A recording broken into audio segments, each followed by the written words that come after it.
Today, I want to focus on listening part one and explain everything that you can do to get 10 out of 10 in part one. Bugun IELTS listeningda birinchi qismida 10 tadan 10 ta ishlash uchun nima qilish kerakligini ko'rib chiqamiz.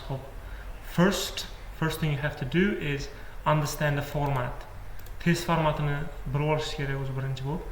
Bunda ko'p ishlatiladigan suhbatlar asosan social contextda bo'ladi, ya'ni oddiy dialog ko'rinishidagi suhbatlar bo'ladi. Masalan, booking a hotel, mehmonxona band qilish, making an appointment, uchrashuv belgilash, shunga o'xshagan ma'lumotlar bo'ladi. Keyingi qiladigan ishimiz review the question types.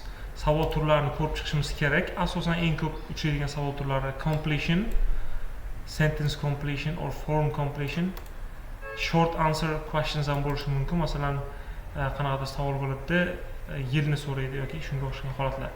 Second thing you have to do is building listening skills.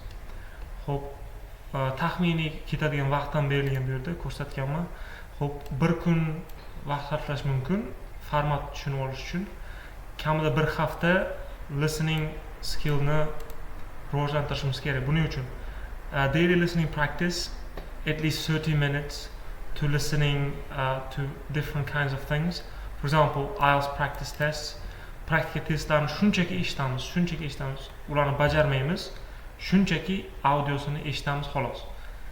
Podcasts like BBC Learning English, ultimately BBC ni podcastlari bor, ulardan eshitishimiz mumkin. YouTube channels focusing on IELTS prep. That's also option. Active listening while listening to practice taking notes and summarizing what you hear. This is the most important thing. Bu eng muhim narsa, ya'ni tinglayotgan paytimizda birinchi marta shunchaki tinglashimiz mumkin. Ikkinchi marta tinglaganimizda note olishimiz kerak, eslatmalar yozib olishimiz kerak asosiy joylarini. Third thing you have to do is practice with real IELTS materials. This takes around 2 weeks depending on you. So use official IELTS practice test materials. Spend about 1 hour each day completing practice tests specifically for listening part 1. Xo'p, 1 soat sarflaymiz. Qanaqa? Bitta listening part olamiz, to'liq bajaramiz, analiz qilamiz, qayerda qanaqa xato qilganimizni, keyin yarim soat, 1 soatdan keyin yana bitta part 1 qilamiz. Just like this. Simulate test conditions.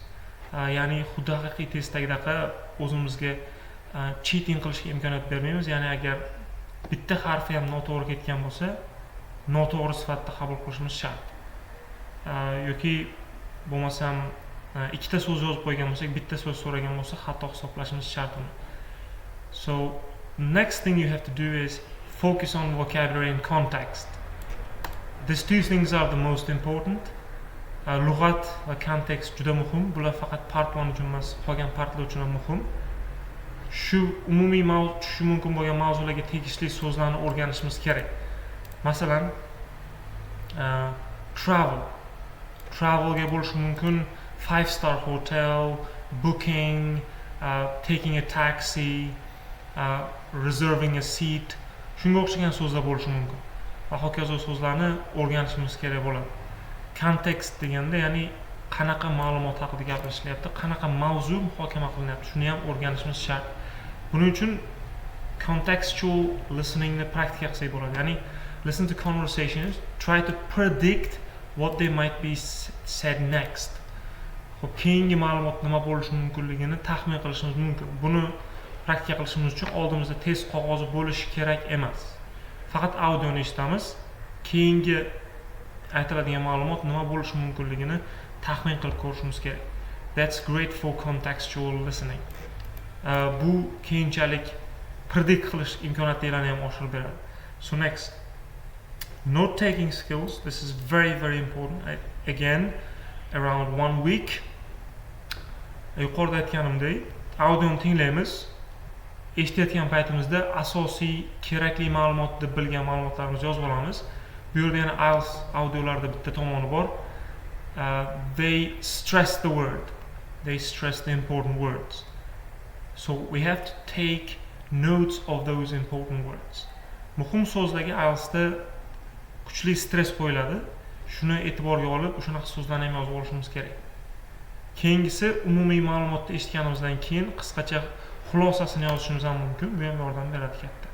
So now, sixth step is take full length practice test 1 week. Hop. Bir hafta to'liq test topshirish deyapti, listening testini olish. Buni shaxsan men o'zim kiritganim sababim qolgan qismlar bilan ham o'zinglarni familiarize qilishinglar uchun qo'yildi bu step. Lekin aslida agar to'liq hamma testlar bilan, to'liq hamma partlar bilan ko'rib chiqmagan bo'lsanglar, bu qismni oxirroqga olib qo'ysak bo'ladi. Now, step 7, which is the last step, is final review and relaxation. 3 kun, 4 kun, 1 haftagacha ko'rib chiqqan narsalarimizni takrorlab chiqish mumkin, ozgina relax qilish mumkin, ozgina time off olish mumkin. Nimaga deganda, IELTSda believe it or not, time off helps. Pauza olish, ayrim holatlarda ozgina pauza olish yordam beradi o'sishga. Shunaqa qilishimiz mumkin. Bundan tashqari yana qo'shimcha kamchiliklarimiz chiqadigan bo'lsa, ularni ustida ishlashimiz mumkin. Masalan, most people have spelling mistakes. Ko'pchilikda spelling xatolar bo'ladi. Ularni ustida ishlashimiz mumkin. Qanaqa qilib? Word dokument ochamiz. Bir tarafda xato o'zimiz yozadigan formani yozamiz, ikkinchi tarafda to'g'ri formasini yozamiz. Qog'oz chiqarib olamizda, hamma joyga yopishtirib chiqamiz. Ko'zimiz tushadigan hamma joyga yopishtirib chiqamiz. Spelling xatolarni kamayishiga yordam beradi. Qancha ko'p qilsanglar buni, shuncha kamroq spelling xato qilasizlar. So that is it for today. See you next time.